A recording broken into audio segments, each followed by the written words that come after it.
What is up, my friends? 2 wins is all that is needed for the Reds to be crowned Premier League champions. It could be as soon, 2 weeks if Arsenal win. Could be next weekend if Ipswich upset Arsenal. But today, the Reds just about got the job done, and I'm back to talk you through my thoughts on the game. Of course, we'll have a look ahead to the big transfer window, as has been promised by David Ornstein and many other journalists.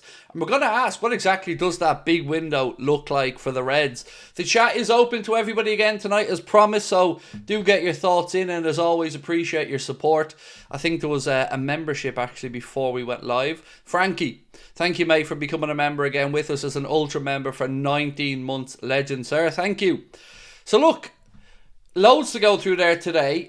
Again, I'm relieved after the game. You know, we could have done it in a far easier way, but I guess at least we had the courage, I guess, to go up the other end and get the winner. And, you know, I have a little stat on Virgil van Dijk, actually, that's going to be quite interesting. He's the highest scoring centre-back in a long time in the Premier League. Actually, I think I have the exact number here for you.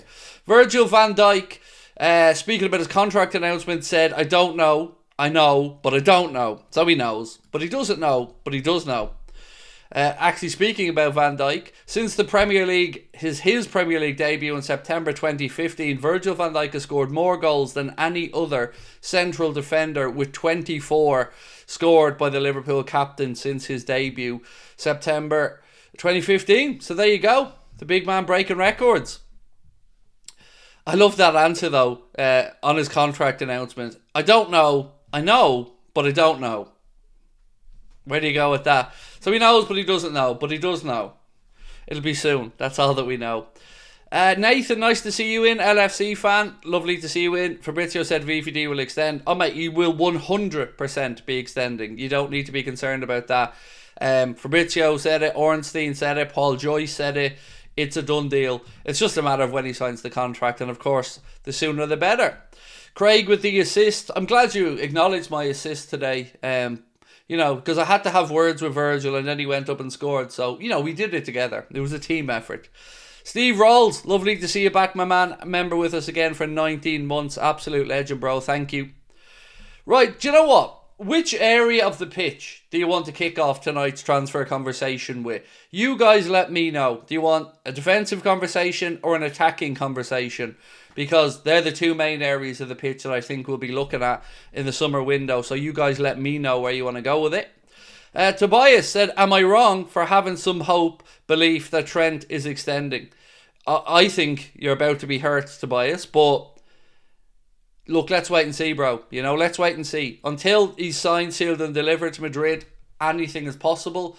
But I very much doubt it. Right, I'm seeing the word defence a lot more than striker in the comments. So we will get to the striker situation, don't worry. Right, in defence, you don't need me to explain the left back, right back situation. You know, that's straightforward. You know, we need a left back. If anything, today probably reinforced the belief with many of us that we need that left back. And on right back, it's got to be somebody to compete with Conor Bradley. So they're straightforward. But the centre back positions are the one that are very interesting, because after the game today, I had a phone call with somebody who is very well connected in football, and I have to say, I got no assurances about Kwanzaa's future. None. So I think we could see a window where we lose Konate and Kwanzaa. But the reason I wanted to bring the centre-back situation up, and in particular Konate, is what do you think is going to happen? Because we know he's got a year to go. We also know that, at least according to reports, the asking price for him is 200 grand a week to stay. And I think I speak for most people when I say he's not a 200 grand a week centre-back. So I think we might see him sold. Now, I don't know. I'm not saying that's a definite. I'm not. But I wouldn't be surprised if we see him and Kwanzaa gone in this window. Just the vibe I'm getting is that Kwanzaa is in trouble, basically. Let me see if I have some more information on this for you. 1 second in my notes.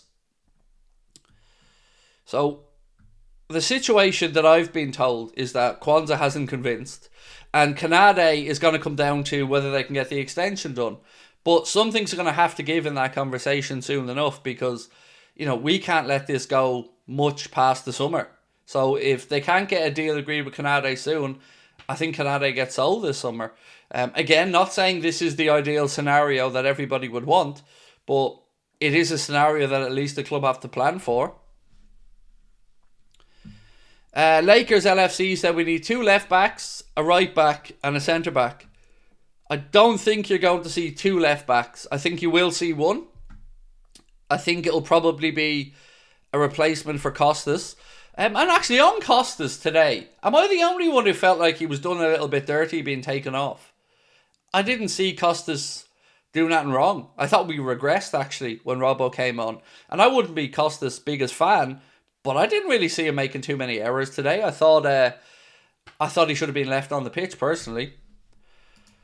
Stevie Boy said the transfer window will be sell to buy. There's no way FSG are putting any money for this window. Maybe I'm wrong. Look, they have to put some money in, Stevie Boy. They have to. They can't get away with ghosting through. But I wonder how much. Because let's talk again in the centre-back role. If we sold Kwanzaa and if we sold Konate or Gomez, if we sold any 2 centre-backs, I think you're going to see Huijsen brought in, definitely, or at least a big play made for him. And then the second one will be an interesting one, because I don't know if the club had necessarily planned to look at 2 centre-backs, but I think it's at least reasonable to assume that Gomez will have to be convinced of more game time. Kwanzaa is up in the air, and Konate will purely just come down to an extension or not. No extension, you have to sell. Extension, happy days. So it looked like Huijsen is that guy. Now I'm going to read you out what David Ornstein said, because that's kind of what we used for tonight's stream title and how we wanted to kick it off. So this is a little excerpt of what he had to say. It's going to be a really busy summer with recruitment. They're in the mix for Dean Huijsen. So confirmation there from David Ornstein that we're in the mix for him. We've also heard that those conversations about Dean Huijsen had already started.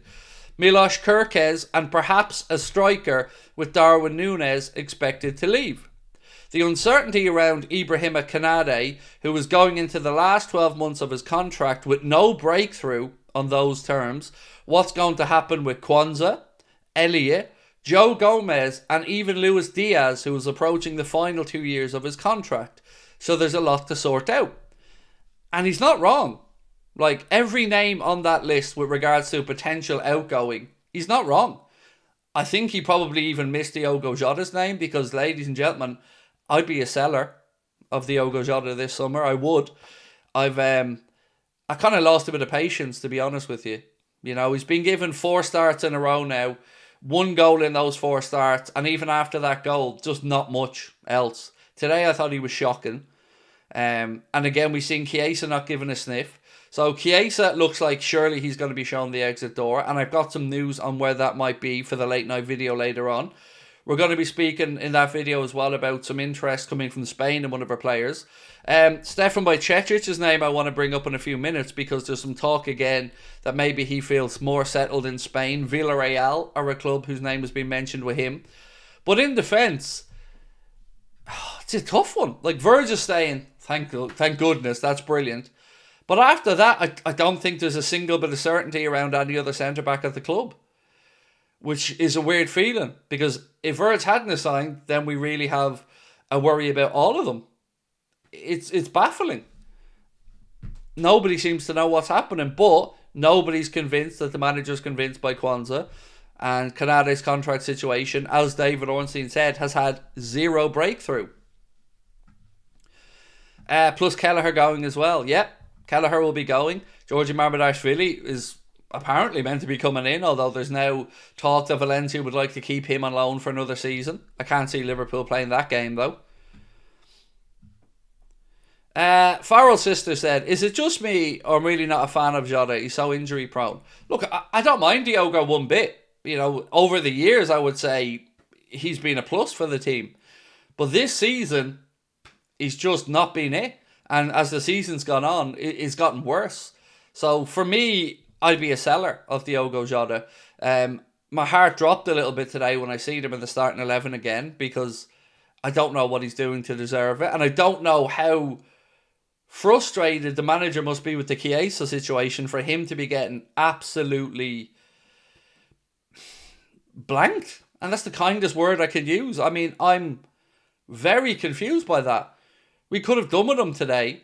But again, him and Elliott completely frozen out. Chiesa is too happy for somebody who collects dust on the bench. Something will happen next season with him, I feel it. It just feels like the manager does not want Chiesa at the club.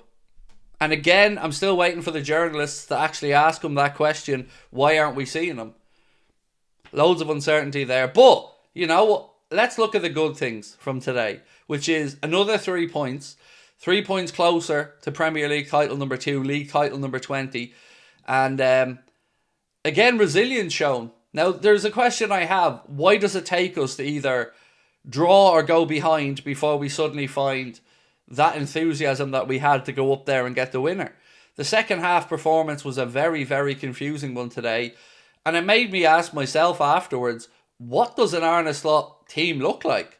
What type of football are we going to play with them? Because there's been very few 90-minute complete performances this season. There's been a lot of one half of good football.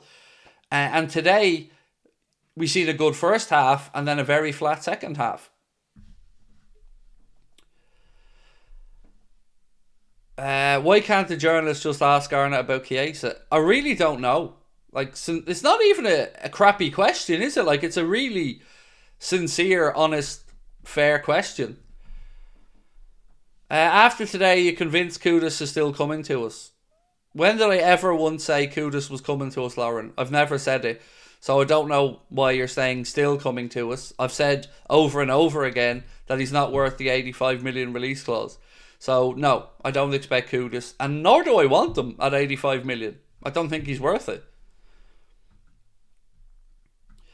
We were brilliant today when West Ham scored. Yeah, exactly. But where was that beforehand? Why did it take us to concede that calamitous goal to all of a sudden look like we gave a damn again and put some, not effort, that's not a fair word, but some aggression into our play or some determination into our play? Jones should be sold. He's a bang average player, said Copster. I think he's improved this season. For me, like, I'm never going to be having him in my starting 11 week in and week out, but under Arne, I think he's kicked on this season, so I wouldn't be looking to push him out, in all honesty. I wouldn't. Especially with the amount of business we may have to do this summer. Right, let me get through some of these comments. So, if Konate was to extend, how many years would it be? Well, you would imagine it would be a 4-year minimum extension. He's got 1 to go, so you'd probably throw 3 more on top of that. And what would that bring him through to then? Next year, he will be 27, so up to 30. So, I just don't know what's happening. I really, really do not know what's happening with Ibrahima Konate in his future. I haven't got a clue. But I don't know if anybody does. You know, you wonder, are the club really trying to keep him? Genuinely. There's some players I just feel like the club aren't that fussed if they go. And Konate, weirdly, I think is one of them. Take a second to laugh at the whole of Manchester, said Corbyn. Yeah, United absolutely rinsed by Newcastle. And by the way, United fans, just one little request, if I may. Can you please stop singing that stupid song over and over and over and over again? I think it's a song about Ruben Amorim, but my God. Getting whooped 4-1 and they're still singing this song about the manager. It seems like they've reverted to that being the only thing they know how to sing anymore. But it's comical. What is that? Defeat number 14 or something for United this season? Craig, the crowd needed a kick up the arse today. So I never hear the audience or the crowd at Anfield because I watch all the games in silence. So I'll see it in Match of the Day tonight when I watch it back. But I'll have to take your word for that, my man. I wasn't there. James, LFC, 86. We're on the verge of number 20. Yes, sir. Yes, we are. And how beautiful is that going to be to see celebrated? It's getting real now, isn't it? We know we're like 2 weeks, maybe 3 weeks max away from a Premier League. I want us to do it against Spurs because I want us to win the league at home.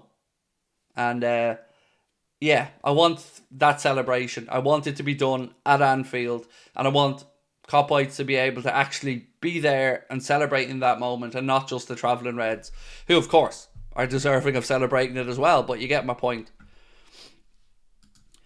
I would take that Tonali didn't realise how good he was. He's a brilliant footballer, Sandro Tonali. But look, again, Newcastle are in a good spot right now. Players seem very happy there. Obviously, they're looking likely to get Champions League football. Won themselves a cup this season. And played well today. And even at 1-1, you knew that they were going to go and beat United. Do you think we need Huijsen? 100% yes, Cormac Cronin. And I go a bit further. I think we'll get him. I do. And I think the plan is to go after Huijsen. Like, every journalist seems to be on the same page with, no matter what happens around our centre-backs, so even if none were to be sold, there was always the plan to go out and bring one in. So I think, yes, at minimum, we'll see one. Now, the only thing about Huijsen is, if he doesn't want to come, that's a different conversation. But we know that those talks have started. And we know that he's got a £50 million release clause. And we know that reports in Spain are suggesting Madrid don't want to pay that. So, hopefully Liverpool can move in and get this done, because he does feel like the right one.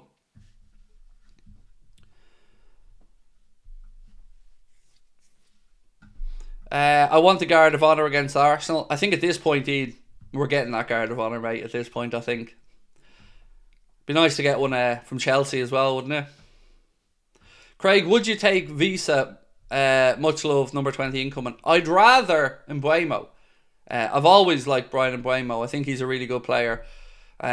Troubled me seeing him linked with Manchester United this week, but yeah, Ibrahima would be the one for me over Visa. Hatto said CH6059. Yep, Hatto's name's in the mix as well. So look, I asked this question the other day, and I don't know how many of you guys were in the stream or not, but basically, would you swap Konate and Kwanzaa for Haddo and Huijsen? There's a quick one for you. Now look, I know people are probably going to say that they'd sell Joe Gomez ahead of the others, and I totally understand that. But if Joe's happy to stay, I'd also be happy to keep Joe, because he's so versatile, he's so experienced. And if we were to bring in, let's say, Haddo, and we were to bring in Huijsen, then you're talking about two young centre-backs. Well, so the experience of Virgil and the experience of Joe, I think, will be vital at that point. And then you still have young Nello making his way through as well.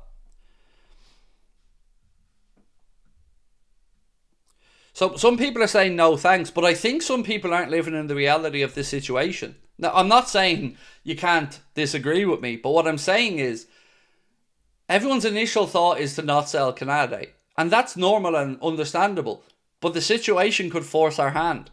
And Kwanzaa, I genuinely don't know if he's good enough or not. And I don't think I'm alone in that. So I think the situation for both of them is genuinely up in the air.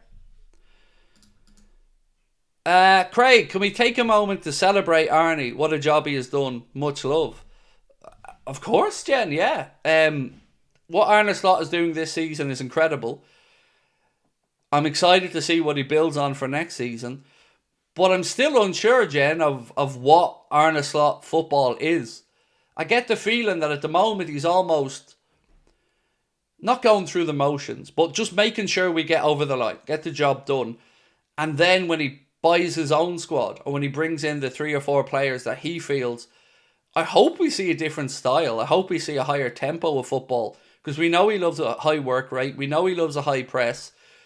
And I just want to see us be a bit more on the front foot and not as frustrating to watch as we have been at times this season. Which sounds really weird considering we're about to win the league. And we've been the most consistent of an inconsistent league. But I still want a bit more style and substance to the way we're playing. Is that greedy? Maybe we were spoiled under Jurgen with the style of football and whatnot, but I can't help but feel I just want a bit more excitement in our style of football. David said, I'm not entirely convinced by Slot, to be honest. Look, I understand it. I understand how everybody's delighted with him, and I understand how others maybe are unsure of him. I'm extremely grateful to what's happening this season, and I'm extremely thankful that Slot is doing it. But I don't want another season of playing the same type of football that we've seen at times this season. It just feels un-Liverpool-like at times. Which again sounds weird because we're winning the league. Do you think there's a chance of getting Kirkes and Hoytson? Yes, George. I think there's a very good chance. Honestly, I do. I think there's a really good chance of those two coming to Liverpool. And as each day goes by, I'm becoming more and more confident in it. But again, I don't want to tell anybody they're done deals. They aren't. But yeah, I would agree, man. I feel confident that they're both going to come. Craig, would you get a Kitticat or Delap? Both. Because I'd sell Jota and Darwin. So I'd want two forwards brought in. If we're going to be honest about this, let's be honest about it. There are players at the club we can improve on. And the question shouldn't be how much do we like somebody. It's how much are they contributing, sincerely. And the question that I ask every window is, can we improve this position, that position, or this position? Can we improve up front? Absolutely. At least two of them. And I don't think I'd be on my own here and saying, if we're going to move on two forwards, I'd rather it be Jota than Diaz. I think Diaz contributes a lot more to the team, works a lot harder, gives us another dimension. He's now had, in his last 5 games, a goal or assist in all 5 of them. Or 5 goals or assist in his last 5, sorry. So for me, that would be the equation. You know, keep the lad that's doing well. Yes, he's on a low wage and, you know, if he wants to move away, so be it. But I'm still not convinced that Jota's going to be what we need. And Darwin's definitely going. So then you throw Chiesa into the mix. And again, we're talking about 4 potential forward changes. Have you seen what Frankfurt are demanding for Hugo? About 65 million pounds, something like that. Which is kind of high considering they paid, I think, was it 13 or 16 when they signed him from Paris Saint-Germain? But, you know, that's not to say that's what Liverpool will pay, but, you know, he is a Frankfurt player and they do have a right to ask at least whatever they want. Whether Liverpool or anybody pays that is another question. Heck said, I think the last few months have been cagey, but the play for the majority of the season was a good standard. Cagey is probably a good word, Hex, that you've used. You know, and I guess if I'm thinking about it honestly as well, after the week we had before the international break where we got knocked out of the Champions League, we lost the cup final, I think maybe Arne felt like we need to just make sure that we don't have any jitters in the league and we get this job done. And when we go a goal or two up, maybe he feels like, right, let's at least minimise risk. But on days like today, I think that came back to haunt us because our own, what's the word I'm looking for? Lethargy? Is that the right word? Or lethargic nature invited West Ham back into that game and they grew in confidence as the second half went on. Considering Slot has not had any sign 2 windows, I think he's done a great job. Look, he's winning the league. That's a great job for any manager at Liverpool Football Club at any time. And to do it in your first season is remarkable. And as you've said there, without any signings as well. So I certainly don't want this to come across as anything other than a good season and one that I'm extremely grateful for as a fan. But, you know, you look to how we can build on this, how we can be better, how we can go in next season and fight for the title again. And I think there are changes that need to be done for that. Are we really linked to Delap, though? Yes, we are. Now, again, I want to state this really clearly. I don't think Delap is going to be the Darwin replacement. But there may be a world where he is a second part of a deal. And there may not. But we are being seriously linked. He's been mentioned by, I think, ORNSTEIN and a few other journalists, maybe Romano, as a name Liverpool, amongst the load of other clubs they're looking at. You mean you'd be foolish not to have a look at him. He's got a £30 million relegation clause. He's going to get capped by England at some point. You know, he'll collect the homegrown quota. There's a lot of pluses in there and a lot of value in the £30 million clause. So I think it's worth a punt for somebody. but I wouldn't feel comfortable betting the house on him and saying he's going to be Liverpool's number 9. If he was an option, like we have Jota, Darwin, if we had, I don't know, Eketika, Delap, or whoever, Isak Delap, or Sesko Delap, or somebody in Delap, I'd feel a lot more comfortable. The Liverpool Prophet, how are you, sir? Said, Craig, I think the over-pragmatic approach in certain games needs to stop. Slot's done it in a lot of games this season. We didn't need to Chelsea home, City home, and Villa away. Nothing wrong with a bit of pragmatism at times, yeah, but I don't know, it feels very risk-averse, the way that we've been playing. And maybe he feels like that's what's needed in this season of maybe some inconsistencies from other teams. And look, we have been the model of consistency this season. So, give Arne his fair dues in that one.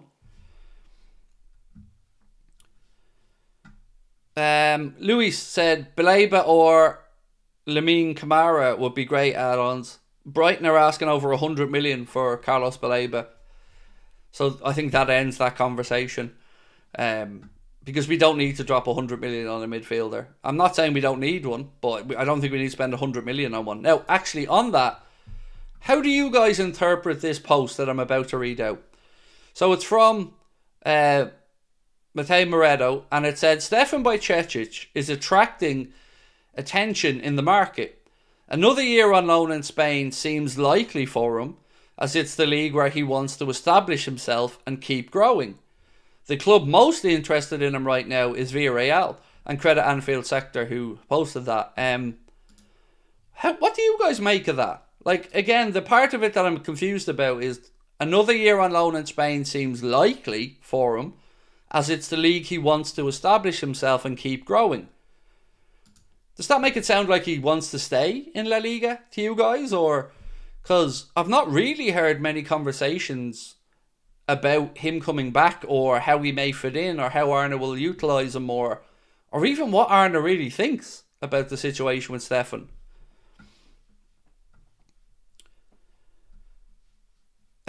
Does that mean another loan? Said Luis. Sell him or bring him back to Liverpool, in my opinion, said Matthew. Bring Bajcetic back, said Josh Plays.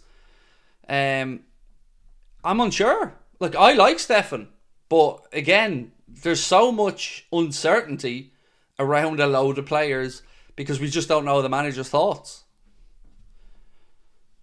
But I don't want to have another player that we keep loaning out. For me, I thought that the idea of this loan spell for Stefan was to prove that his body can stand the rigours of a full season and to make sure that he can play week in and week out. I thought that was the purpose of this loan, because surely there was no doubt about his quality. So that has been served. He's played enough games and shown that his body's up to the rigours. So for me, it's bring him back or sell him. I don't want another Ryan Kent type situation where we have a player that just gets loaned out over and over and over and over again. It doesn't make sense to me. He's had that season now. Time to make a decision. Keep him or don't. But again, time to make a decision for me. Because again, we have Trainioni coming through, McConnell coming through.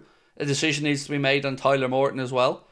So again, lots of uncertainty in certain parts of that midfield for various reasons.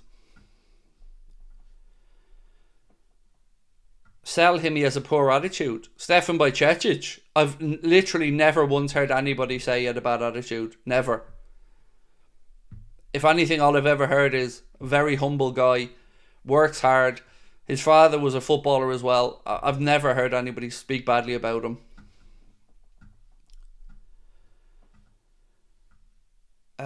No such thing as easy games in a run-in. Why?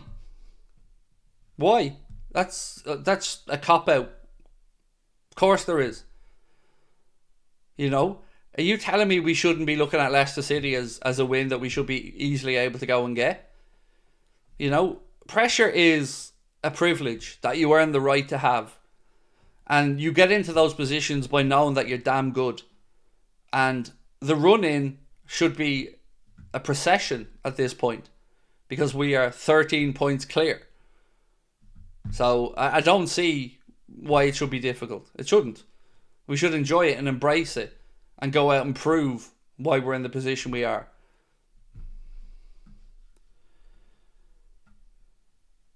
Would you keep Lewis Kumas? So you said he always comes late for training. Prove it. Show me an article or a report from a coach that said Bajcetic is always late for training. Because, again, I've not seen it or heard it. I've not heard it from scouting reports. So, I don't know.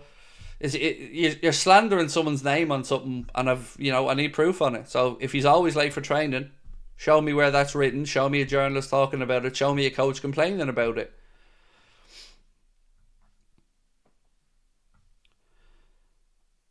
What's this one say? So, Darwin Núñez missed out on a place in the squad today due to illness, said Arne Slot. But was fine to sit on the bench behind. Bit weird. Not sure I believe that, to be honest. LFC Gamer and Vlog said, it's been a while, Craig. How are you? Cunha is a fantastic player. But what puts me off is a disciplinary record and attitude. Because of this, I'm not sure he would soon come into us. I think your concerns are concerns that are probably shared by a lot of people.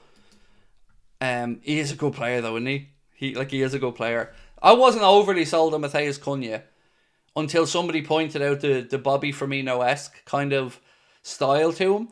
And I tell you what, I was very impressed by his his goal against us as well, and the way he took it. He just curled that, past it into the corner past Alisson. So yeah, he's a good player. But again, it's a fair point you've raised, my man, about worrying about his disciplinary record. He came back today, by the way, and scored again for Wolves.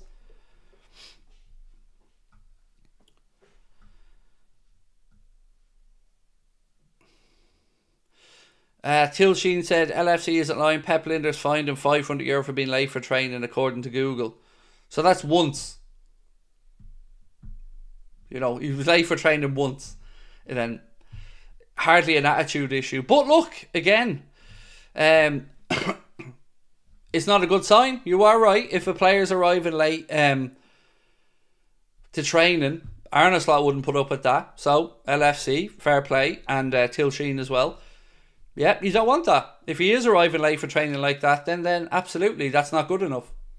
Especially when you're a young professional trying to break through, you should be showing a better example than that. And you should be showing that you're more serious than that. So, fair play. And thank you for backing up what I asked you to. Appreciate you. How about we go for Antonio Silva? I think he's dropped off a bit, Adam. His name was one when he was coming through at Benfica that was spoken about as almost like this sure thing as a centre-back prodigy. But it's gone very quiet, and I've got to say, and I haven't watched a whole lot of Benfica, but when I have watched him in the Champions League or whatever, he's not bowled me over. I'm not looking at him and thinking that he's a class act or worth the money that people have been speaking about.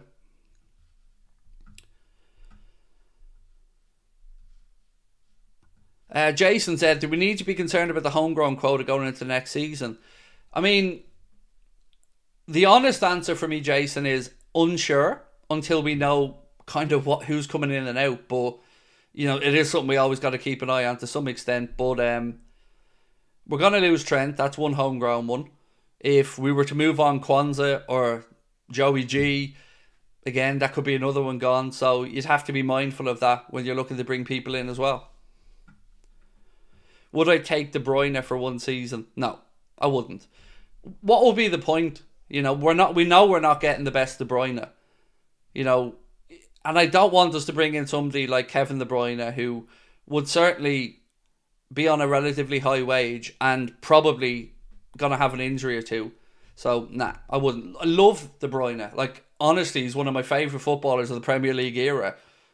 But nah, there's no point now in looking at somebody that City are releasing and thinking he could come in for a year and do a job. It'd just be foolish. It'd be money down the drain. Sebastian said, Craig, does Slot have a mental problem with Chiesa or just a passenger in the squad? So my best guess, Sebastian, and I have to say, sir, it is a guess because obviously I don't know Arne Slot. It just feels like he's a signing that was forced onto the manager. So let's say Hughes or Edwards, and again, I'm guessing, but let's say one of those or somebody else in the recruitment team thought that there was just so much value in that signing that it was worth the risk. And it feels like Arne Slot has just said, don't want them. Not going to be using them. And this feels, to me, like this is the manager drawing his own line in the sand and saying, not happening. If I don't want somebody, I'm not utilising them. You want to waste money bringing them in, paying them 7 million quid a year, that's on you. But that's the feeling I get. But again, I have to say, I cannot back that up because it is just an opinion. But I can't think of another reason. You know, I was all for buying into the whole, well, he needs to be fit for the first few months of the season. I was I was making sense of that in my head, going, yeah, okay, I can get that. But then you want to see staggered increments that he gets more game time.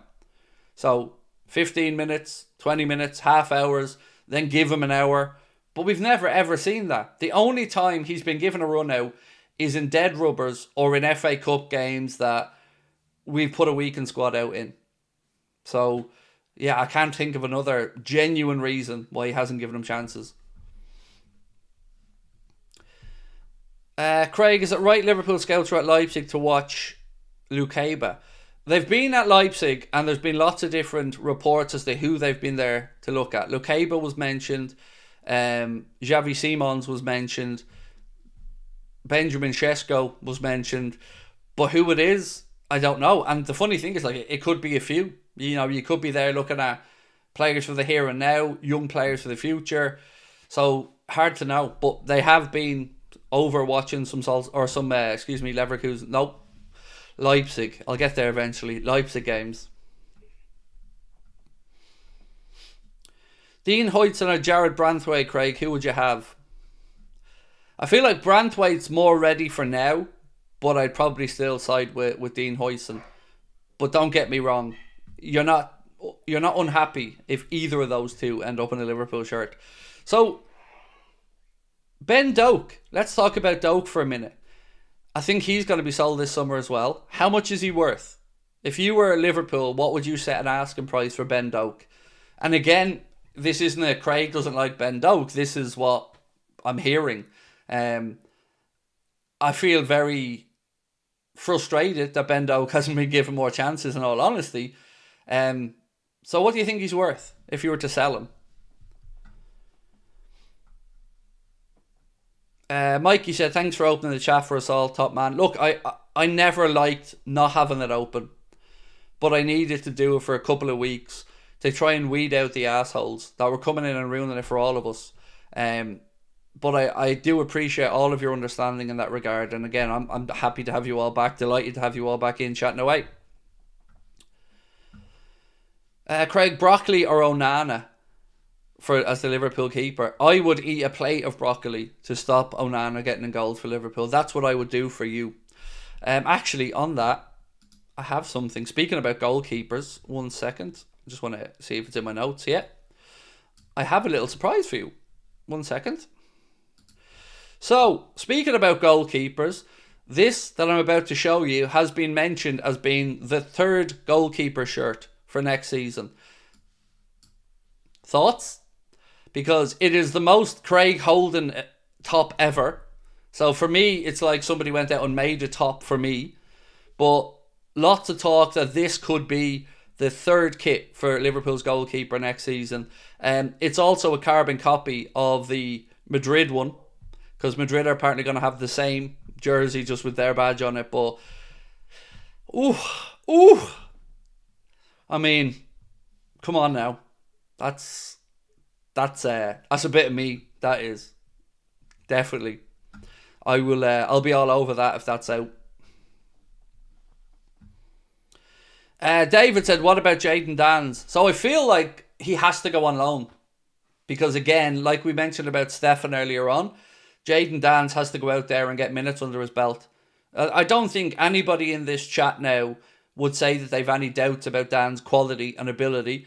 But we do again, unfortunately, I've seen a season with him where with the back injury, it's kind of tainted his whole season. He hasn't even been able to go on that loan to Sunderland. So Jayden needs to play football. So a good high-level loan. Maybe if Sunderland come up, they take him. I don't know, but I think a good high-quality loan for Jayden Danns is the right way to make sure that he can play 30, 35 games a season. So on the price tag for Doak, LFC Game and Vlog said 25. Jordan Housley, 30 million. I wouldn't sell Doak, to be honest. He's class, confident, etc. I can only say to you, my man, that I've always been told, as early back as 6-7 months ago, that there was no plan to keep Doak and break him through. The plan was that he was going to be put out on loan, show what he could do, get more minutes in first team, and then eventually be sold for a profit. Not saying I agree with it, because I don't, but that's what I've been told was always the case. David said 20 to 30 million for Doak, 35 for Ben, said LFC Love, 40 for Mo Salah, 30 for Salakama.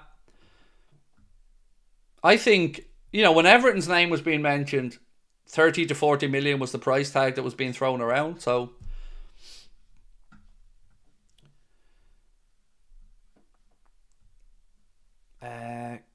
you're going to be broke next season with your Adidas kit spend. I am, man. I am. And, I'm at that situation where I might have to cut up my own credit card in the summer. Because, my wife even said to me, oh, we're screwed, aren't we? Because Liverpool and Adidas means I'm going to be broke, yeah. Craig, dream transfer window, said more Forever Football. Dream window. Right, here's my dream window. Konate signs a new deal, stays at the club on about 140, 150 a week. We sell Kwanzaa, because I really am convinced, and we buy Huijsen. Then we have Huijsen, Konate, Van Dijk, Joe Gomez, if he sticks around. And if Joe stays fit, we're good. If he doesn't, then maybe we need to dip our toes in the market again. Certainly be looking at seeing Nalo's progression as well. Left back, sell Costas, bring in Kirkes. Right back, Bradley being the starter. Don't actually know who to come in as the backup. There's the Freiburg right back. There's the one Wesley from Flamenco. There's the guy, the Romanian guy from Rayo Vallecano. Midfield, again, not my decision, but it looks like Elliott's going to be sold. So if Elliott's going to be sold, who's the creative midfielder you bring in? Well, the name most mentioned this week has been Fermin Lopez from Barcelona. And then up top, dream window would be Isak or Julian Alvarez. I prefer Alvarez, personally. So Darwin out, Alvarez in, Jota out, and I genuinely do want Delap as a secondary option. And I'd be happy with that. What's the news with Frimpong? I don't know any. Genuinely, I'm not saying Liverpool aren't going to be in for Frimpong, and I'm also not saying Liverpool are going to be in for Frimpong. I don't know. But I know he's got an agreement that he can leave Leverkusen for 40 million euro. It looks like their manager could be off to Real Madrid as well, if you believe in stories there. So I don't know, but I don't think he's a natural fit for us in the way that we play. Delap is overrated. How? In what sense is he overrated? Statistically, he's outperforming everybody as a number 9 except for Haaland and Isak. Taken on in dribbles, again, overperforming. Scoring 11 or 12 goals in a terrible Ipswich team. I don't see where the overrated is here. I really don't. I'm not saying he's going to be Harry Kane 2.0. Don't know that. But I certainly don't think he's overrated, especially if we're talking about a £30 million price tag. Will said, swap deal plus money for Branthwaite, for Doak and Huijsen. God, I would love a story that sees Jared Branthwaite coming towards Liverpool with Doak in the other direction. I'd love that, Will. That would make me very happy. My fear is that we'll end up seeing Branthwaite at United at some point.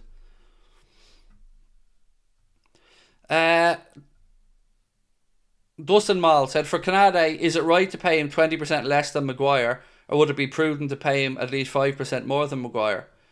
I don't think Maguire should come into any consideration whatsoever, because you're hardly going to look at United and say that they've been a model of how to give players contracts. They haven't. So for me, the question about Konate is, does he deserve 200 grand a week, which is roughly what Van Dijk is currently on? And my answer to that is emphatically no, he doesn't. He's not at that level yet for me. So I would be looking at, near enough doubling his wages. I'd have no issue with. He's on about 80 grand a week. If he goes up to 140, 150, I think that's very fair. And then look at it again in 2 years. But I certainly don't think he's worth 200 grand a week. Because remember, our captain, the best centre-back the Premier League has seen maybe ever, is on that money. Or just a smidgen over that. He's not there yet for me, Konate. Doesn't deserve it. Stargirl said, how was the game? I missed it even though I'd seen the score. How were the players? Did they have a good game? And did we play Chiesa? So, how was the game? First half, I thought good. Second half, horrendous. Showed great determination to go win it after we conceded what was a massively sloppy equaliser. Did we play Chiesa? Not even for a second, unfortunately. Same with Elliott. So yeah, I hope that answers the question. First half, really happy. Don't really have many complaints about that. Second half, just looked one-paced, disinterested, second best, and it looked like that equaliser was coming for a while.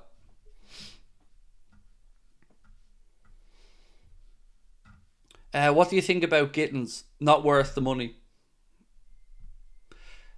So his price has dropped by 40 million euro because he's had such a poor second half of the season.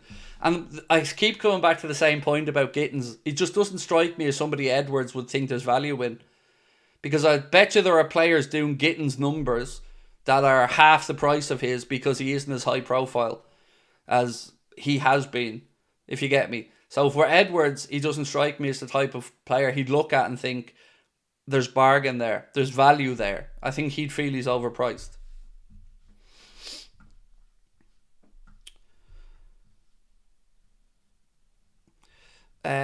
First half was fantastic, said David. I really enjoyed the first half performance, David, today. I did. I thought we looked sharp. I thought we looked confident. We created plenty. Second half, I don't understand how we reverted the way we did. Matthew, thank you, mate, for your super chat. Really appreciate it. So, Craig, don't you think it's a bit early to give up on Kwanzaa?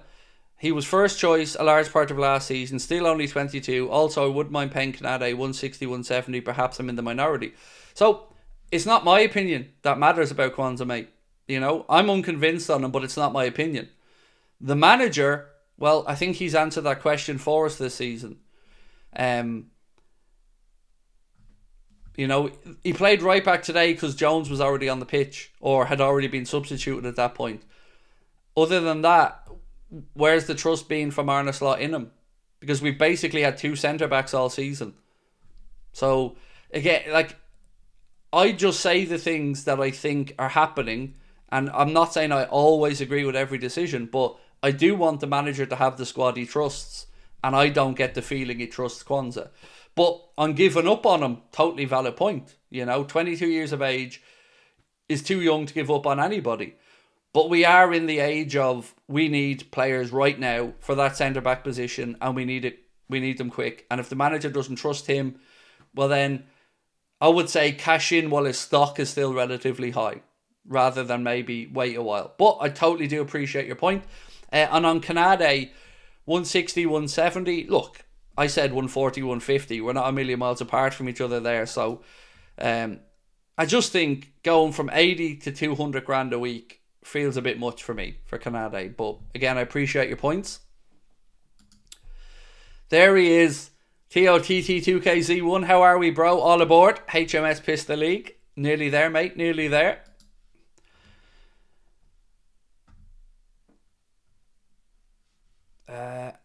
Harves for Coco said, hi Craig, any players we sign who in the Prem gives me confidence they can hit the ground running with used to being the tempo?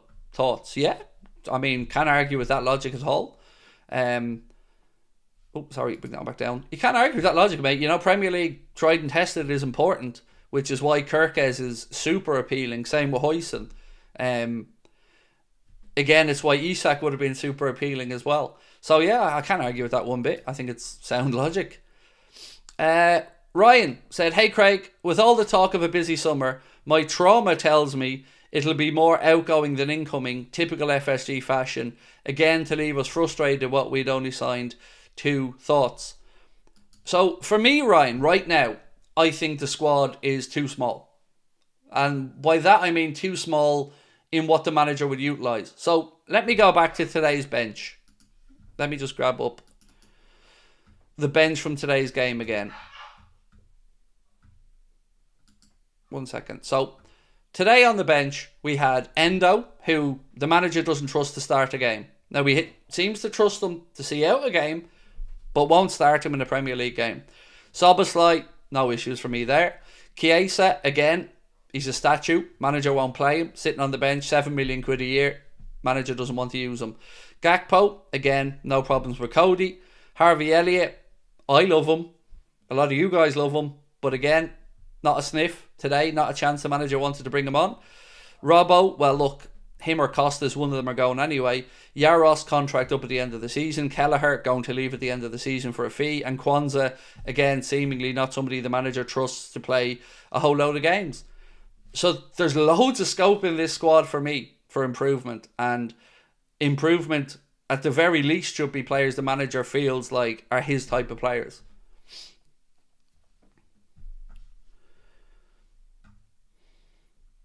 Any transfer news with Kirkes? Nothing new, Dylan. Arsenal's name has come into the mix as well around Kirkes. But look, again, I can't back this up or have any proof of it. But I just get the feeling Kirkes is, like, if there was one name I would say I am absolutely very confident about, it would be his. But that's not based off anything other than gut feeling.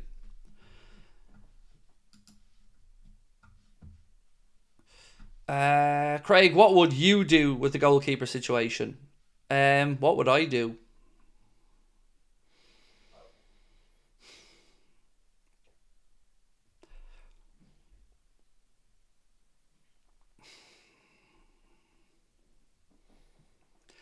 I would try to find some way to keep Kelleher somehow.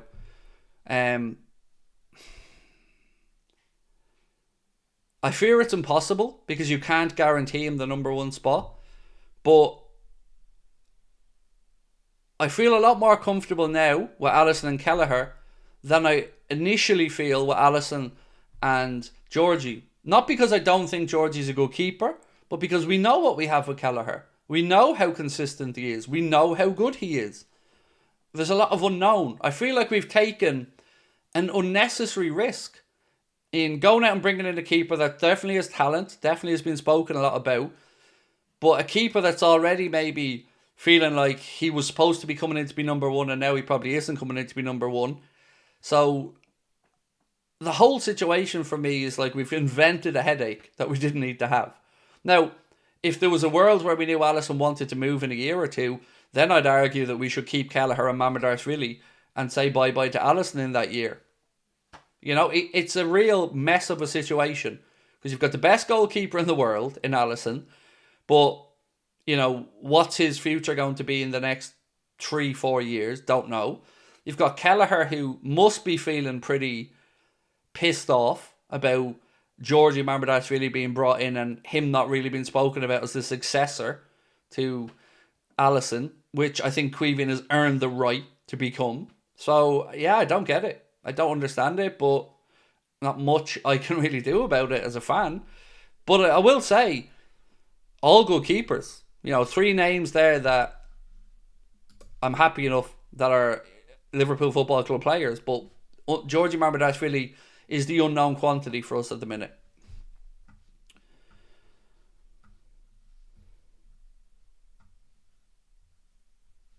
If Grab is on 150k a week, not sure Konate warrants that. Grafenberg doesn't make like Konate. Make mistakes, is that what you meant, Harvey? Again, it's up to the manager what he thinks initially on Konate, but I think the fairest I can be about it is to say no breakthrough. So whatever we think, at the moment there is nothing happening with Konate, and Ornstein said as much. He said the uncertainty around Ibrahima Konate, who was going into the last 12 months of his contract with no breakthrough on those terms. So, I'm conflicted because Fabrizio Romano for a long time said that a deal looked really close. And to be fair to Fabrizio, he did acknowledge this during the week where he said there was a point a couple of months back where it looked like it was almost imminent that Konate was going to extend. And now everything seems to have gone quiet since then. I don't know the reason for that. I don't know if PSG are in Konate's ear. I don't know if Liverpool just don't want to get near the money Konate wants. I don't know.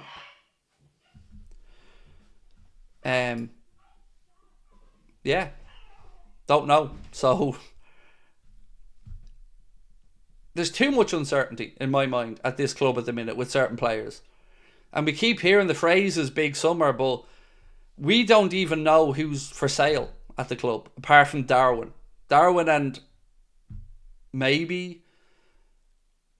Yeah, Darwin's probably the only one, realistically, that we can say with any degree of certainty is getting sold. Greg said, no, that's just wrong. Well, explain to me what's just wrong, Greg. I'm just giving an opinion. Again, I'm not saying anything is factual. But what is the way of the world is that Romano said it was close. It hasn't happened. Everything's gone quiet since. So tell me what's wrong. Because I believe every word that I said there, I can factually back up.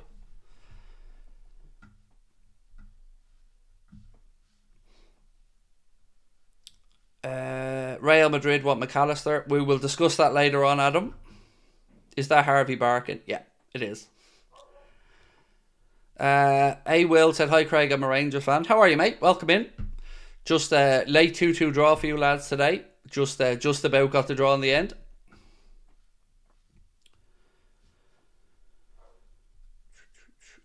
Do you think Slot is too defensive sometimes? Defensive, not the word I would use. Passive is the word I would use. Oh, Greg's just a prick. That's all it is, Greg. Oh, it's okay, mate. I get you. Greg, here, I'll play a little quiz with you, Greg. Which one of us has been capped as an international at youth level? Is it me, the guy you accuse of having zero ball knowledge, or the trolling little nobody on YouTube just trying to make a name for themselves? Is it me, the guy who has 5 million views a month from people for his football knowledge? Or is it Greg that just wants a pat on the head and, I can assume wasn't breastfed or, been abandoned in some way? It's all right, Greg. She'll come back someday. I know why she left you, mate. It looks like you're a prick. But, easy to sit there and make yourself look stupid. But again, 5 million views a month, 300,000 subscribers, going on for 1 million across all platforms, played at a very high level all the way up to under 18, probably forgotten more about football than you ever know. And here's another one for you, Greg. I've actually seen a pair of boobs in real life. I'm still waiting for you to come back to me, but I'd imagine you can't because, well, Greg, again, alpha, beta. But it's okay, my man. It's okay. I've dealt with hundreds of you, millions of you, and not one of you have ever got the better of me because, and here's the funny part, Greg, you're not smart enough. But enjoy yourself. The guy with zero ball knowledge is just busy here talking to the 1,700 people that are in the chat to listen to his ball knowledge. Got me, Greg? Good.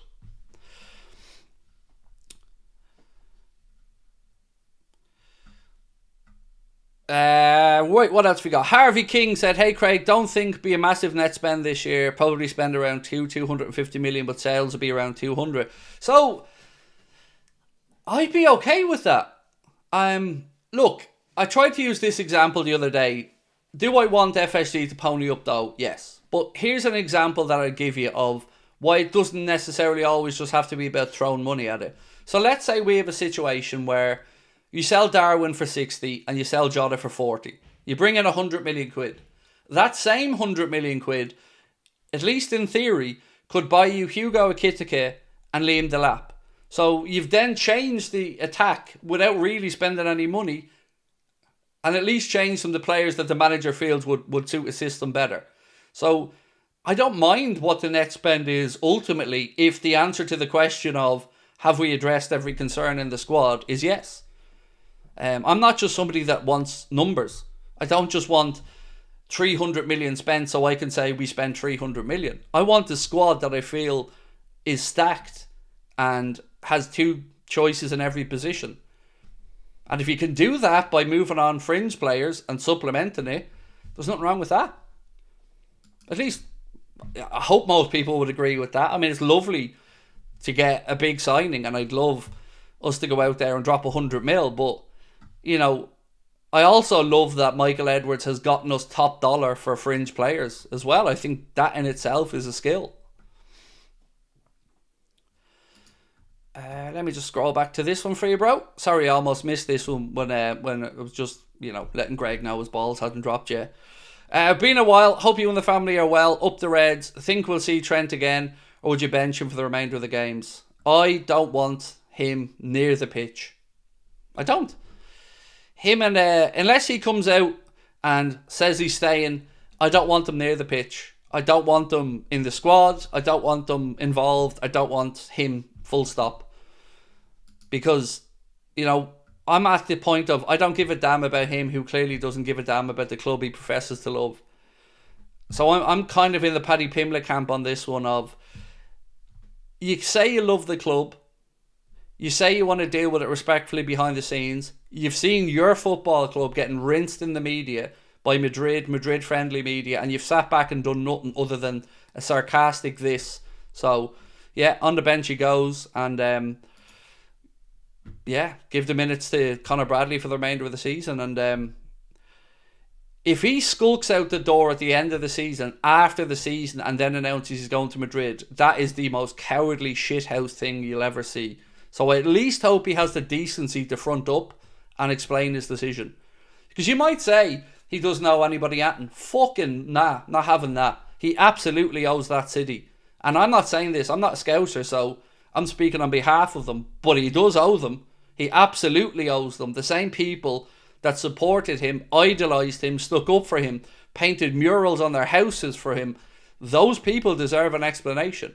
Those people deserve to be treated with respect. Those people deserve to be told why you're making the decision you are. I think that's basic decency. And I think it's been dealt with horrendously by Trent and his camp. And quite frankly, it's wrong on every level. Just wrong. A Dutchman, an Egyptian, has more loyalty to the club than a Scouser himself, said Nessie. This goes the same about international fans. Just because we aren't born Scousers doesn't mean our love for the club is any less. Look, the only reason I keep talking about the Scouser view on this one is because I could speak if it was an Irishman. I could speak if it was a dub. But I don't know what it feels like to grow up as a Scouser. I don't know what it feels like to be in that city and be so proud of your city, defensive of your city, standing up for your city, and wanting to do well for your city. So all of those great attributes are things I love about Scousers. Your Paddy Pimblett to this world, your Trent to this world up until this point, your Stephen Gerrard to this world. That's what I love about Scousers. The fuck you, I'm Scouse, say what you want about us, I don't care fella, I'm proud of where I'm from. I love that. And I want that from Trent. And if he's not willing to give that, if he thinks that the city that's put him where he is isn't good enough for him, that's sad. Sad's the kindest I'm going to be about it.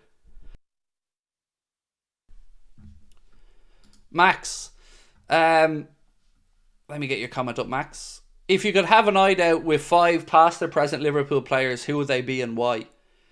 Andy Robertson, definitely. Great crack, I'd imagine. Pepe Reina, I'd say he'd be great crack on a night out. Who else would I like, past or present? Bobby Firmino. I mean, God almighty, could you imagine the night out with Bobby? That'd be top notch. So I'll have a bit of Bobby as well.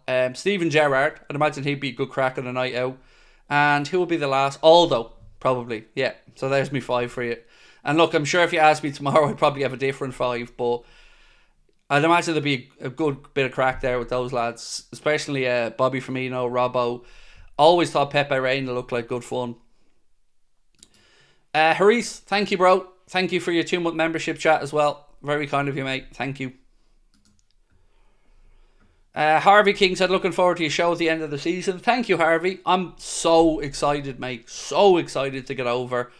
2 shows in 3 days. Can't wait. Buzzing. Craig, will I be heading out for Liverpool lifting the title? I will be at the venue. So, as you can see, left side of that image is title celebration party, which is the last day of the season. So the Hot Water Comedy Club and Blackstock Market are putting on a big event for the day. They're going to screen the game.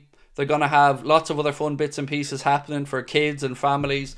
Then I'm doing a show that night at 7:30. So I'll be in the city on that day. And then we're back over 3 days later for the show on the 28th, which is the Wednesday, where myself, Connor, Chris, Jack and Steve will all be together for one night. So yes, I will be in the city and I can't wait. Petter said, Craig, good about the result today. The keeper made a couple of brilliant saves, but we defended poorly in the first half of the goals. Still hopeful top 5. Will we still get it? Yes, but that was a shocking result today, Petter. So Petter's a Chelsea fan, by the way. I should explain that in case some others don't know. You can't be drawing 2-2 at home to Ipswich, mate. That's not.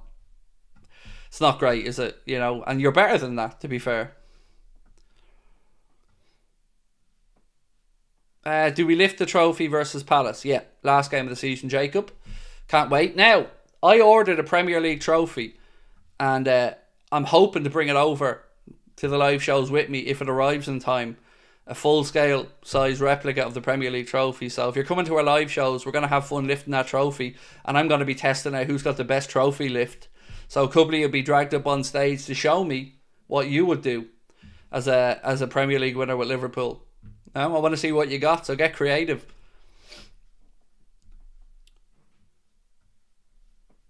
TV3773 said, Craig, my heart didn't need this afternoon. Oh, dude, I know. But at least we got it back, right, and we got the win, because I was absolutely fuming when we conceded that goal. Arsenal fans still believe they have a chance of winning the league. Let them. Because then they're just going to have more disappointment. So yeah, let them. Oh, where was that thing actually? Is this still here? Yeah.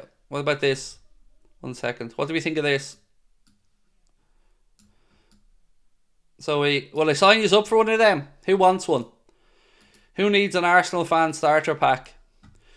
So you've got the second place trophy. You've got the Trust the Process by Arteta t-shirt. You've got your bottles of water. And then you've got your man bag. So you know what I mean? How many will I put you down for? That's not, by the way, I did make this image. Somebody posted it in our Discord group, but it did make me chuckle. So there you go. Your Arsenal fan starter pack.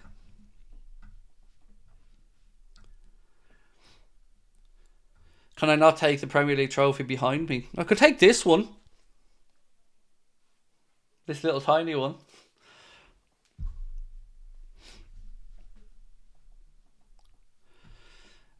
Can't be doing that to them. They'll call the police like the journalist. Whoop, whoop. That's the sound of the police. Whoop, whoop. That's the sound of the beat. Whoop, whoop. Should be my walkout song, shouldn't it? Craig, I ordered a 44cm replica trophy yesterday. Nice one. I'm thinking of ordering 10 of these for the live show and giving them away to people. Little Premier League champions. Does it have the deserve to winner meter on the reverse side? I'd imagine that's a little add-on that you can buy, yeah. You can add it, you know, like Barbie, you can get loads of little bits and pieces, so you can get like Barbie's dream house and Barbie's car, the Volkswagen Beetle. I'd imagine the deserve to winner meter is an additional add-on that you can buy there.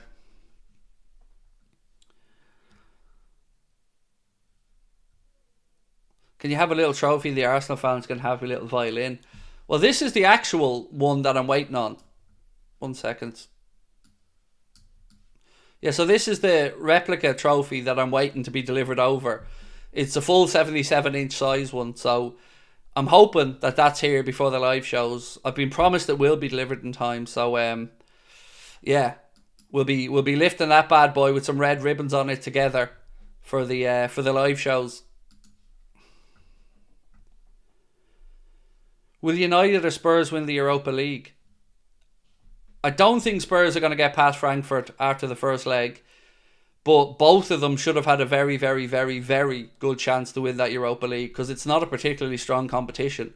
So yeah, I think United have a great chance if they can put together some type of form.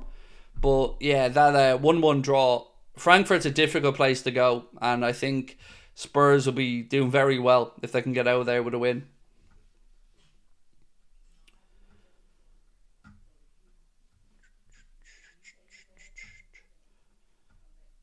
Craig, love the show. Sent a super chat about 20 minutes ago. Sorry, Julian. My apologies, my friend. Let me go. There it is. Sorry, Julian. You did indeed. Let me get this up for you.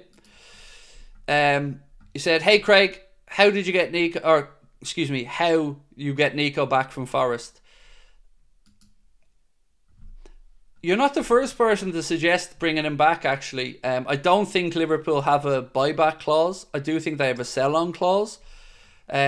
But I've not heard much talk of bringing him back. And look, if Forest get Champions League football and they're making hard work of it, you know, he feels settled there, Nico. But it's an interesting shout, and you're certainly not the first person to mention it. How much was that trophy? This one? You don't want to know, mate. Honestly, you don't want to know. It was €850. Yeah, €850. The full metal exact replica one was £2,500 sterling, so about €3,300, give or take. But yeah, €850 is the price, including shipping for the trophy. I have a half-size Champions League trophy that I bought when we won number 6. And that cost me, I think, about £300 at the time, £350.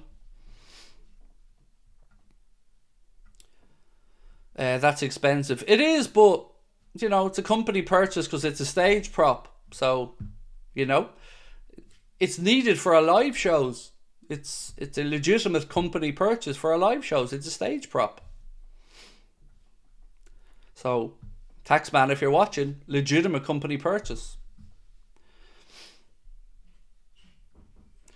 That £2,500 cup was calling you. Connor would have drove to my house with a hammer and slapped sense into me if I spent £2,500 sterling on that trophy. I mean, would I have done it? Yeah, I would. Yeah, money burns a hole in my pocket. Think Craig meant 77 centimetres. Yeah, I definitely did. I keep saying inches, don't I? I do. Maybe I'm just used to lying to me missus about that. But no, you're right. 77 centimetres is right. It's 2 and a bit foot. So, what, 2.5 foot, give or take. It's exact same size and height as the Premier League's real trophy. But you're right, mate. 77 inches would be a monster of a yoke, wouldn't it? I'd be looking up at it nearly. But yeah, you're right. Spot on, mate. Sorry. David Massett said, I think it summed it up today that Slot has lost faith in Elliott and Chiesa. Yeah, it definitely felt like today was another day where we can say he just didn't want to give them a look in. Yeah. It's frustrating. I have to say, David, it is frustrating because they're two players that most Liverpool fans have a lot of time for. Jacob said, you seem like a great guy to go to the pub with. I don't drink, really, Jacob, believe it or not, so I'm probably a boring guy to go to the pub with. But, yeah, man, I appreciate that, thank you. I'm quite a boring person, in all honesty. Like, I don't live an exciting life, I don't go out much, don't socialise much, sit at home, watch football, study up on what I need to learn. So I can be as, you know, football knowledge as good as Greg's one day. But yeah, man, I'm boring. Paro said, gotta be honest, Craig, hate the fact that Slot is so stubborn. Chiesa is our second best attacker in front of goal, yet never gets brought on. I know. It is. If I was to rank the things that have frustrated me most this season, that would be right up there with Arne Slot as probably number one.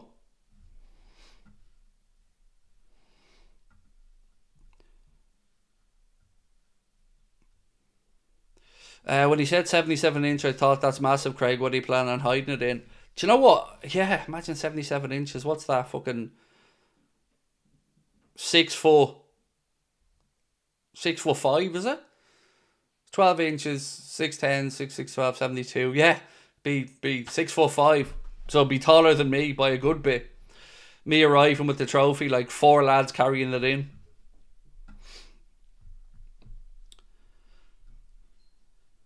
Fahim, how are you, bro? Said Craig, my dream window, sell both Robbo and Costas, get Kirkes and Anthony Robinson, get 2 centre-backs, Huijsen and Capier, Joe and Jarrell buy, and if Lucho leaves, a replacement. The problem with the gentleman, Anthony Robinson, is his age. So he's going 28 in his next birthday. And if Fulham are going to demand a fee there, 40 or 50 million, it's a lot of money to pay for somebody at that stage of their career. He's a really good player and a really good shout, as in for a fit for the way that we play. He's got a great engine to get up and down the wing. But I think in Kirkes you have that, but like 7 years younger.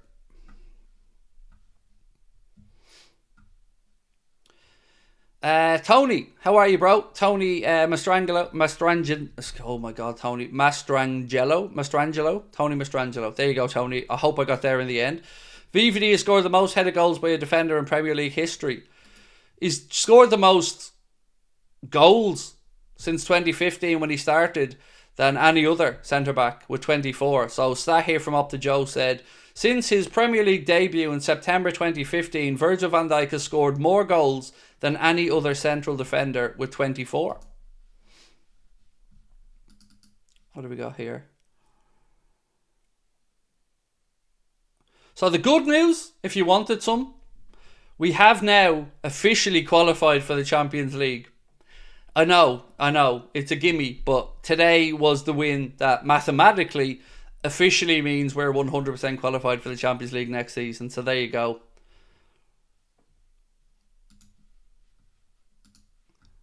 Just in case you were worried that we weren't going to get some Champions League football next season, we're now 100% there. Craig rocking up to the Hot Water Comedy Club with a full-size Premier League trophy. Yeah, and I was encouraged to by the venue. I spoke to one of the owners and I said, look, I'm thinking about this. What do you think? And he said, absolutely. Let's get it going. Let's get that trophy over here. I'm even going to leave it at the venue for 3 days while I fly back home to Ireland and come back for the second show.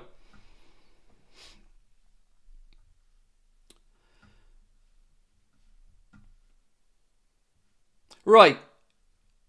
I'm going to give you a quick poll before we finish up on the strikers, because I want to see who you think is coming in. So, 1 second.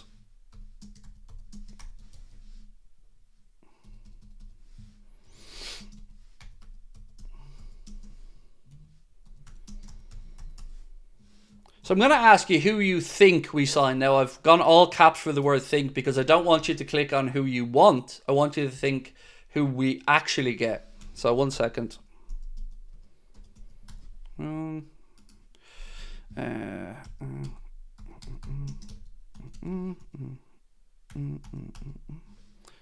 Okay, I'm obviously a dumb bastard. 1 second.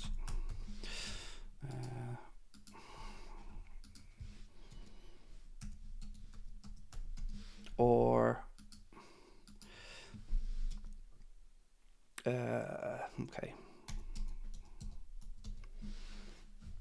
So, I've given you 4 options, and I haven't put in Isak because it doesn't seem realistic, and I haven't put in Julian Alvarez because it doesn't seem realistic. So the options that I think are realistic and that I know the club are at least looking at are Ekitike, João Pedro, Cunha or Sesko. Now that doesn't mean Jonathan David isn't other realms of possibility, or some name we haven't spoken about, but of those 4, which one do you think is the most likely to come through?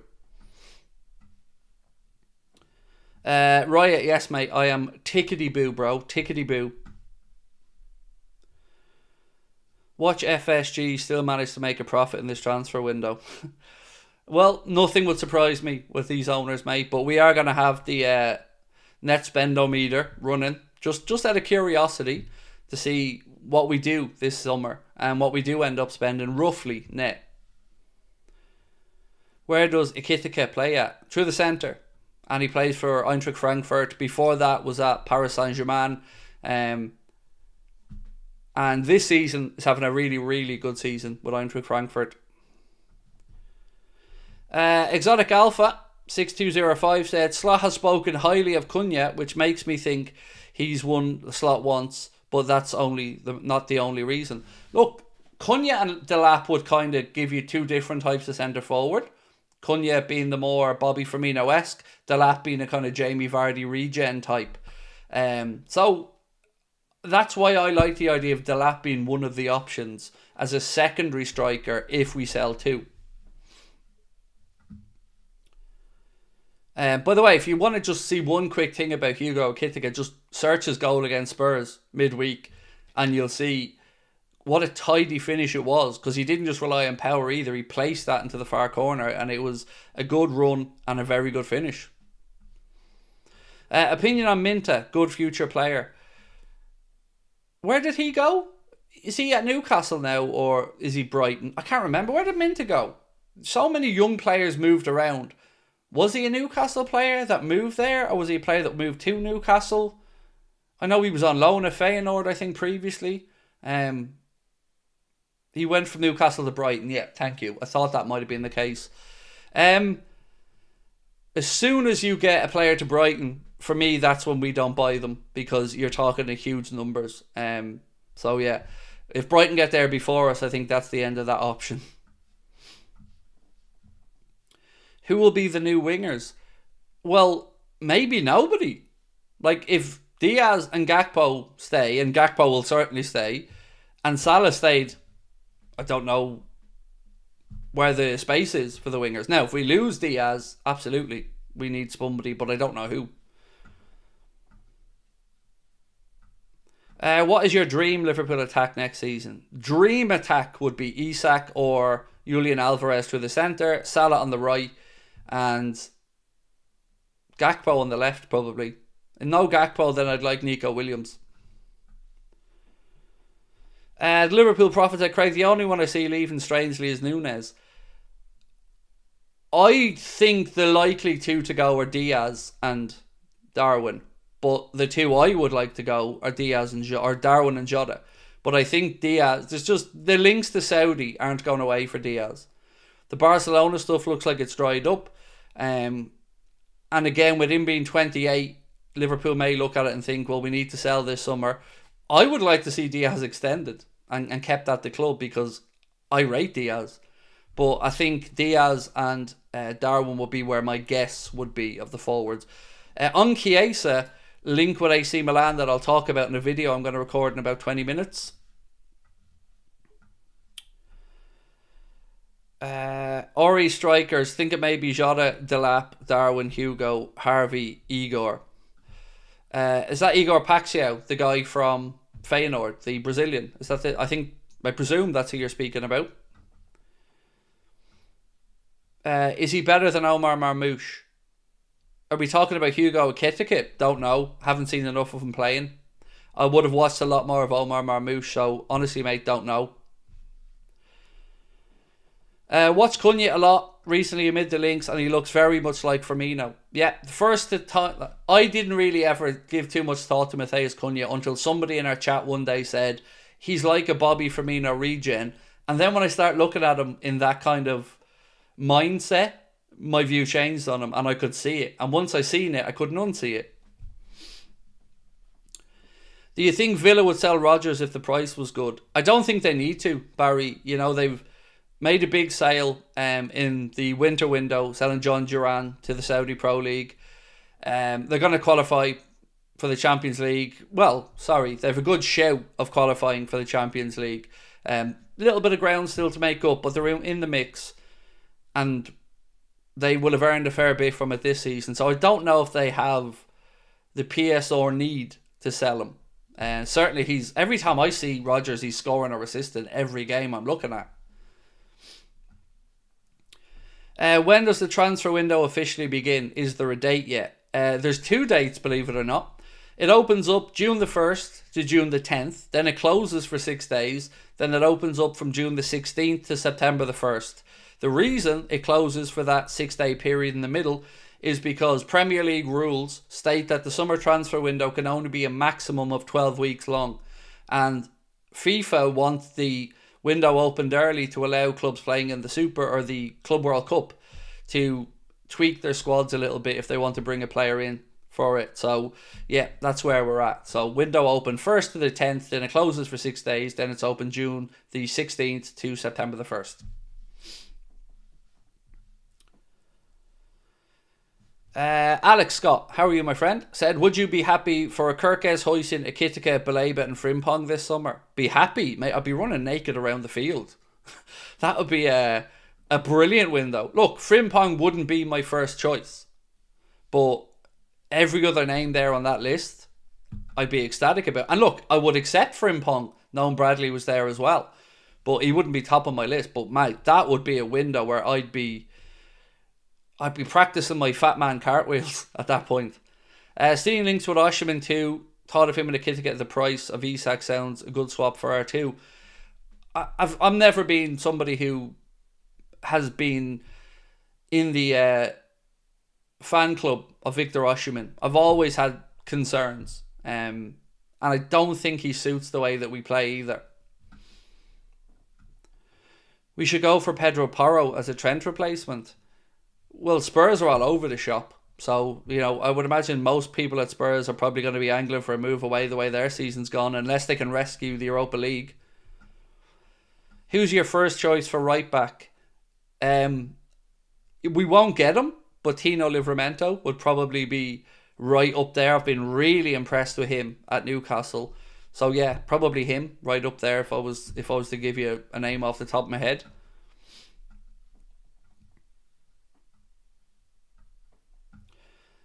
If you don't get Kirkes, who else would you get at left back? Well, Hato was probably the name most people would throw back because, of course, he could play left back, left centre back. I also like the Goalkeeper from Club Bruges, but I think he's getting on. I think he's like 26 or 27. I'm on the Osimhen bandwagon, said Tilsheen right now. His physicality combined with his finishing is nuts. The AFCON and maybe attitude issues, though, Poole will get the right player. Yeah, I've no doubt that we have the guy we want ready to go, and we know who that is, and that they'll make that move.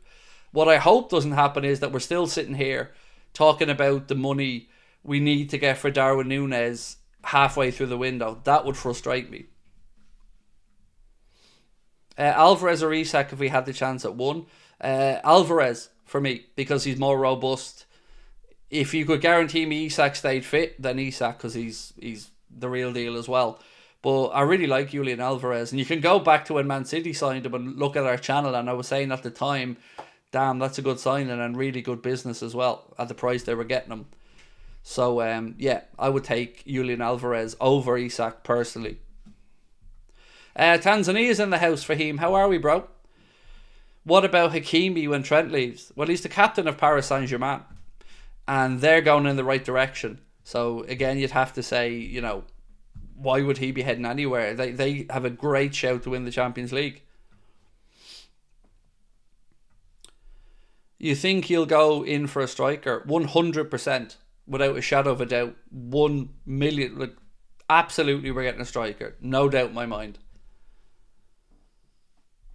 How much would you pay for Alvarez? Well, he went last summer for €95 million from Man City to Atletico Madrid. So, yeah, I don't think it's possible. But you would probably look at, in pounds sterling, 85 million to 100 million maybe.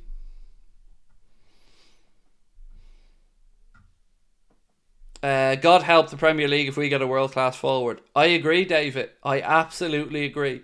If we bag ourselves a 30-goal-a-season striker to take some of the pressure off Mo, let Mo do his thing as well, let our left winger, Gakpo or whoever, chip in with a few, you're right. And if we get the right left back as well, then imagine a young and hungry Kirkes on one side, Bradley on the other side, with 2 quality centre-backs and that midfield with a quality centre-forward. Ooh. I mean, yeah, anything is possible with that. And that's what makes me so excited. We have the potential to really lay down a marker now. And as Arne Slot keeps saying, and it does give me a lot of confidence when he keeps saying, we want to build this club to win things and challenge to win serious things for the future. Good. Because nobody wants this Premier League season to be a one-off or to be one for 5 years. I want to feel that when we kick off in August that we can defend this and go into it realistically thinking we can win it again. Right, ladies and gents, I'm going to say goodnight to you. Appreciate you all coming in again today, and a reminder that we will be back, of course, tomorrow. Chat will be open again for everybody. Loads to get through over the next few days. I have a news video coming up where we're going to be talking about Macca at Madrid. We're going to be talking about... one second. We're going to be talking about Macca at Madrid. We're going to be talking about some of the stats from the season. We're going to be talking about Federico Chiesa and links with him to a move to Italy, and a couple of other interesting bits and pieces around Mohamed Salah and why he signed on. So, ladies and gents, let's get the poll result first. So, we said, who do you think we sign? And 61% of you guys said Hugo Ekitike is the one that you think we sign. Thank you so much to everyone that took part, to everyone that joined us tonight. If you can hit the like button before you head off me, you'd be doing me a big favour, and thank you. And I will see you guys tomorrow. So, we'll have a video coming out tomorrow at 4. We'll have a stream tomorrow at 8:45. And we'll talk then. Much love.